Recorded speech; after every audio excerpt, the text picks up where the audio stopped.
Ya Allah.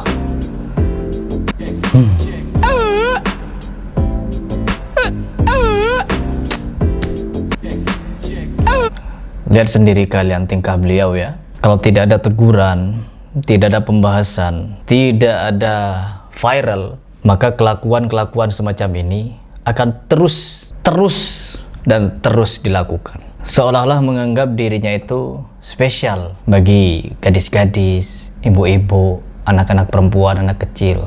Seolah-olah begitu. Sampai-sampai dia kemana-mana, ya gandeng-gandengan dengan perempuan yang bukan mahram. Perempuan yang sudah dewasa, teman-teman. Dan tindakan seperti ini tidak berhenti sampai kepada Gus L ini. Tapi kepada neng-nengan, ya, neng-neng itu.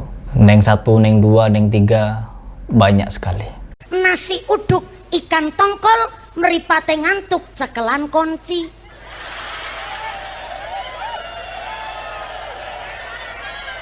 Kunci. Belum lagi ketika kajian mereka membahas tentang yang ngeres-ngeres mesin. Tidak sedikit, banyak. Iki apa kok metuntung ngene iki? Oh, alah sarung.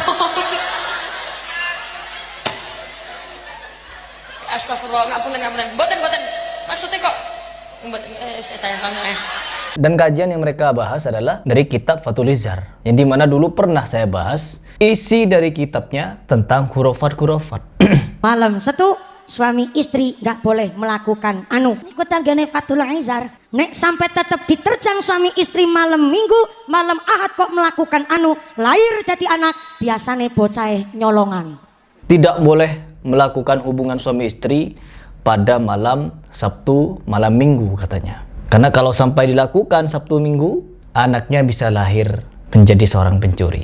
Kok bisa ada akidah seperti ini dalam Islam? Dan kok bisa hal seperti ini bisa masuk dan menjadi bagian dalam Islam? Sedangkan dalam Islam sendiri tak ada. Kalian mau mencari dalam Al-Quran, dalam Al-Hadis, tak akan pernah kalian jumpai ajaran yang seperti itu mengajarkan pantangan-pantangan di dalam hari-hari tertentu. Di dalam Islam cuma diajarkan bagaimana kalau istri lagi haid dilarang untuk berhubungan. Ketika berpuasa di bulan Ramadan tidak boleh melakukan hubungan suami istri di siang hari. Ini yang diberikan wanti-wanti dalam Islam. Bukan di hari Rabu, di hari Jumat, di hari Sabtu, di hari Minggu. Kalau kita melakukan hal tersebut akan begini. Kalau terpaksa dilakukan maka begini kejadiannya. Dan hal seperti ini marak teman-teman ajaran ini.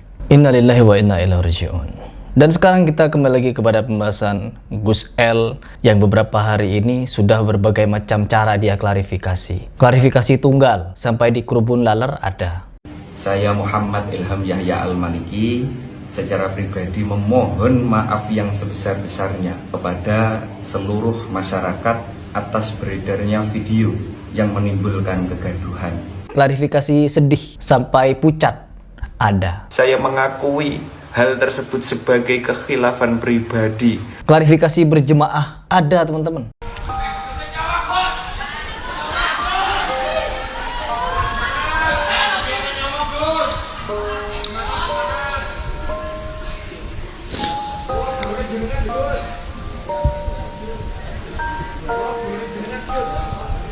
Sampai dia dan berserta jemaah-jemaahnya tetangisan.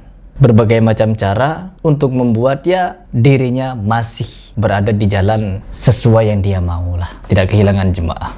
Ya gak bakal memang, karena memang sudah menjadi bagian dari faham mereka bahwa gus-gusan, bib-biban, musik-musikan, ceramah-ceramah petuah, kata-kata hari ini, kata-kata bijak hari ini, quotes hari ini, di ceramah-ceramah mereka kan begitu gus-gusan itu. Bukan membahas tentang Al-Quran, hadis. Tidak, tapi yang mereka bahas kebanyakan kata-kata bijak. Kata-kata bijak yang mending lah daripada kata-kata kotor. Bersyukur budayati elek.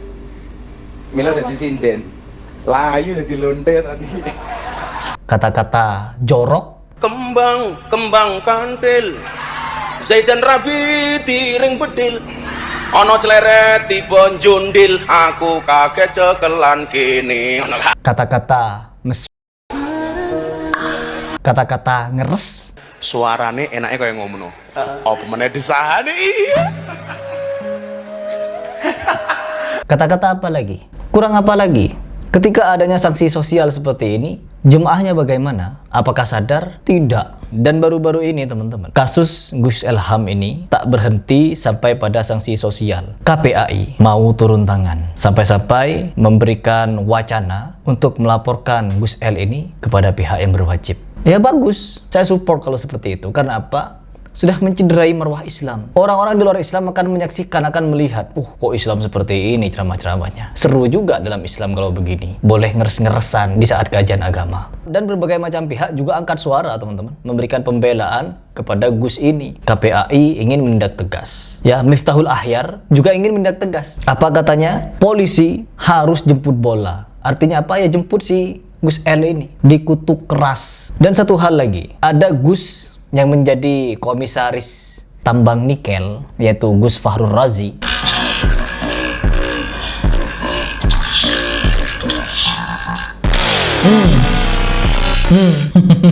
Lagi-lagi tokoh NU. Pantas saja kemarin Kiai siapa itu? Kiai apa Gus juga dia? Ya awalnya Gus lah. Gus-Gusan itu yang teriak-teriak Wahabi lingkungan. Ternyata ada kawannya atau sejenisnya yang memiliki jabatan penting di balik tambang nikel.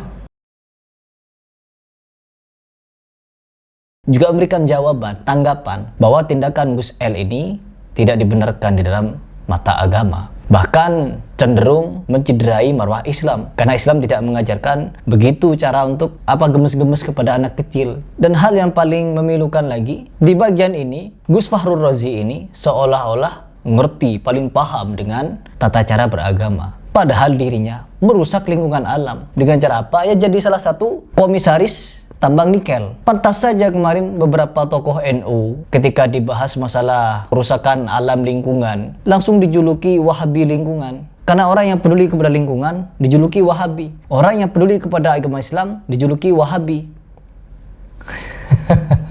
Seolah-olah Wahabi adalah momok yang menyeramkan bagi umat. Tidak teman-teman. Kalian kalau dijuluki Wahabi gak perlu takut, gak perlu risau. Karena julukan Wahabi ditujukan kepada mereka atau kepada kita yang tidak suka, tidak mau jogetan di dalam sholawatan, tidak mau musik-musikan di dalam bermajelis, tidak mau mendengarkan ceramah takhayul, tidak mau melaksanakan acara bid'ah, tidak mau ikut-ikutan ceramah-ceramah khurafat, doktrin-doktrin dawir dan lain sebagainya itu. Itu loh, bebas. Mau dijuluki Wahabi, Harry Plus Wahabi itu gak tahlilan. Nabi tidak tahlilan.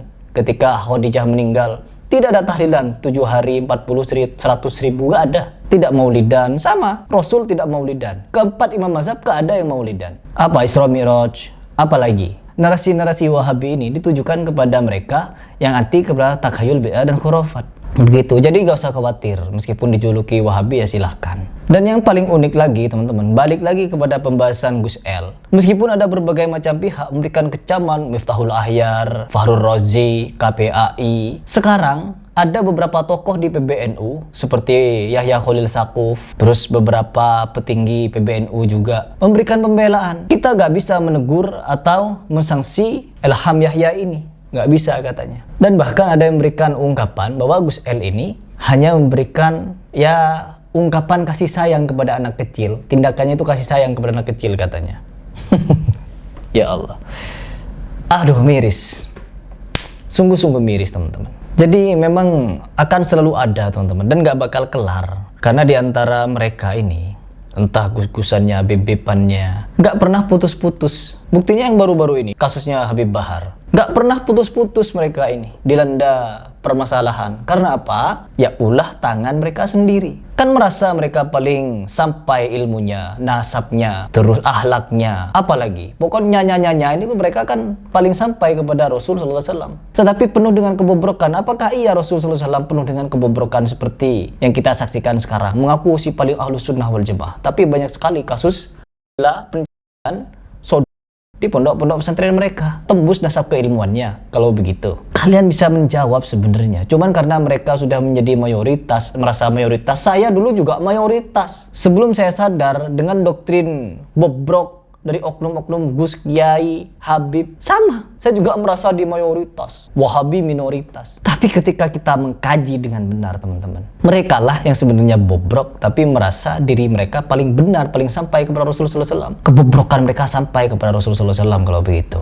Jadi semoga lah ya kita support kepada KPAI dan beberapa tokoh yang katanya juga mendesak pihak berwajib untuk menangkap dan memproses hukum siapa namanya Gus L itu. Kita support agar apa? Agar tidak ada lagi ceramah-ceramah seperti kita lihat sekarang ini. Meskipun ya seperti ini tidak akan pernah putus teman-teman, akan selalu ada. Sebagaimana siang malam lah. Kalau ada orang yang berusaha untuk mendakwahkan ya cahaya, berarti dia harus melawan kegelapan.